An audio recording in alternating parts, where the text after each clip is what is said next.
नमस्कार, स्वागत है आप सबका एसएचएम क्लासेस में। और आज हम क्लास 12 का चैप्टर नंबर 4 उसके कुछ क्वेश्चंस करेंगे। तो चलिए अब हम अपनी वीडियो को शुरू करते हैं। तो जो हमारा पहला क्वेश्चन है वो है, नीचे दो कथन दिए गए हैं, एक को अभिकथन और दूसरे को कारण कहा गया है। जो अभिकथन है वो है, लिंग निर्धारण के लिए एमनियोसेंटेसिस प्रजनन और बाल स्वास्थ्य देखभाल कार्यक्रम की रणनीतियों में से एक है।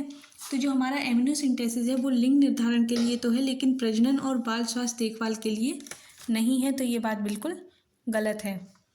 और इसका कारण है, एमनियोसेंटेसिस पर प्रतिबंध से कन्या भ्रूण हत्या के बढ़ते खतरे पर लगाम लगती है। तो ये बात बिल्कुल सही है।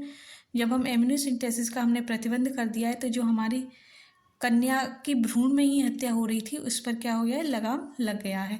तो ये हमारा ए असत्य है, लेकिन आर क्या है, सत्य है। तो इसमें जो हमारा ऑप्शन नंबर सी है वो क्या है, सही है। चलिए बढ़ते हैं हम अगले क्वेश्चन की तरफ। एमनियोसेंटेसिस के संदर्भ में निम्नलिखित में से कौन सा कथन गलत है?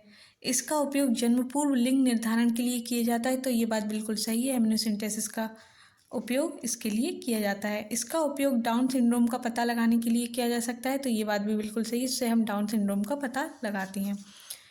ये आमतौर पर तब किया जाता है जब कोई महिला 14 से 16 सप्ताह की गर्भवती होती है। तो ये बात भी बिल्कुल सही है। इसका उपयोग फाक तालु का पता लगाने के लिए किया जा सकता है। तो ये बात बिल्कुल गलत है, क्योंकि फाक तालु का पता हम एमनियोसेंटेसिस से नहीं, सोनोग्राफी से लगाते हैं। तो जो हमारा सही ऑप्शन है इसमें वो है ऑप्शन नंबर सी। निम्नलिखित में से किसका एमनियोसेंटेसिस द्वारा भ्रूण का विकास पता नहीं लगाया जा सकता? तो हम इसमें पीलिया का पता नहीं लगा सकते, क्योंकि पीलिया क्या है, हमारी लीवर से संबंधित एक बीमारी है। डाउन सिंड्रोम का भी हम पता एमनियोसेंटेसिस से लगा सकते हैं। भ्रूण के लिंग का पता भी हम लगा सकते हैं। क्लाइनफिल्टर सिंड्रोम का भी पता एमनियोसेंटेसिस से लगाया जा सकता है। एमनियोसेंटेसिस तकनीक का स्वीकार्य उपयोग निम्न के लिए है। तो किसी भी आनुवांशिक असामान्यता का पता लगाना एमनियोसेंटेसिस तकनीक का स्वीकार्य उपयोग है। तो इसका जो ऑप्शन नंबर डी है वो क्या है, हमारा सही है। बांझपन का कारण है शारीरिक या जन्मजात रोग, ये बात भी बिल्कुल सही। दवाएं, प्रतिरक्षात्मक, ये बात भी बिल्कुल सही है। मनोवैज्ञानिक या ये सभी, तो सभी बातें इसमें क्या है, हमारी सही है। यानी कि इसका ऑप्शन नंबर 4 जो है वो सही है। एक्टोपिक गर्भाधारण को निम्न प्रकार से संदर्भित किया जाता है। एक्टोपिक गर्भधारण को निम्न प्रकार से संदर्भित किया जाता है। गर्भाशय में दोषपूर्ण भ्रूण का प्रत्यारोपण नहीं, हार्मोनल असंतुलन के कारण समाप्त हुई गर्भावस्था नहीं, आनुवांशिक असामान्यता वाली गर्भावस्था नहीं, गर्भाशय के अलावा अन्य स्थान पर भ्रूण का प्रत्यारोपण। तो ये बात बिल्कुल सही है। तो इसमें जो हमारा ऑप्शन नंबर 4 था वो क्या है, सही है। निम्नलिखित में कौन सी गर्भ निरोधक विधि युग्मक परिवहन के अवरुद्ध करती हैं?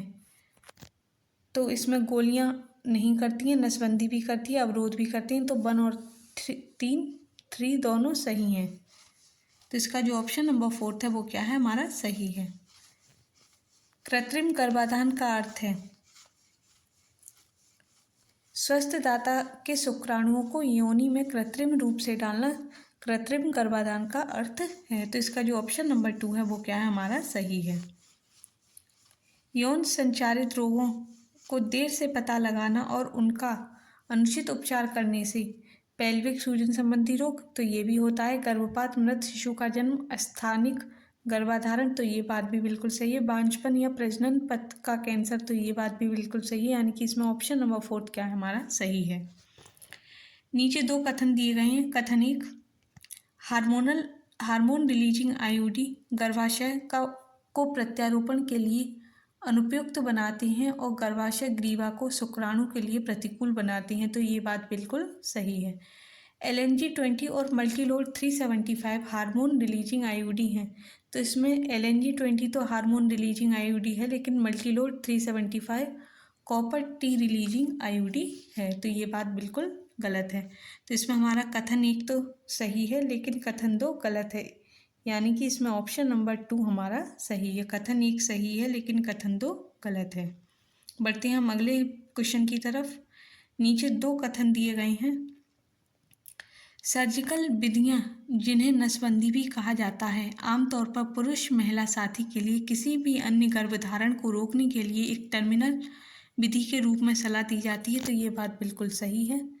कथन 2, सर्जिकल हस्तक्षेप युग्मक परिवहन को अवरुद्ध करता है और इस प्रकार गर्भाधान को रोकता है। तो ये बात भी बिल्कुल सही है। तो इसमें दोनों ही कथन हमारे क्या हैं, सही हैं। तो इसका जो ऑप्शन नंबर 4 है, कथन 1 और कथन 2 दोनों सही हैं। नीचे 2 कथन दिए गए हैं। कथन 1, उपयुक्त गर्भ निरोधक विधि पर जोर दिया जाना चाहिए और इसका उपयोग हमेशा योग्य चिकित्सा पेशेवरों के परामर्श से किया जाना चाहिए। तो ये बात भी बिल्कुल क्या है, सही है।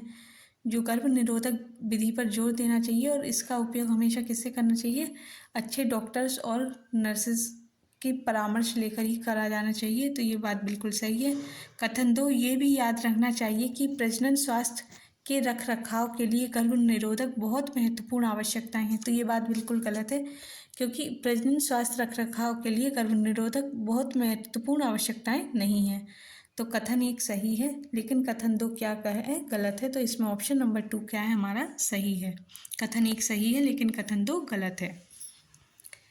एमिनोसिंथेसिस का दुरुपयोग है विकासशील भ्रूण में अमोनिया का जाना, नहीं। भ्रूण की बीमारी का पता लगाना, नहीं। विकासशील भ्रूण को पोषक तत्वों का जाना, नहीं। क्या विकासशील भ्रूण में भ्रूण के लिंग निर्धारण करना क्या है, दुरुपयोग है। तो इसमें जो ऑप्शन नंबर 2 है हमारा, वो क्या है, गर्भ निरोधक विधियों को निम्नलिखित में से किस श्रेणी में रखा गया है।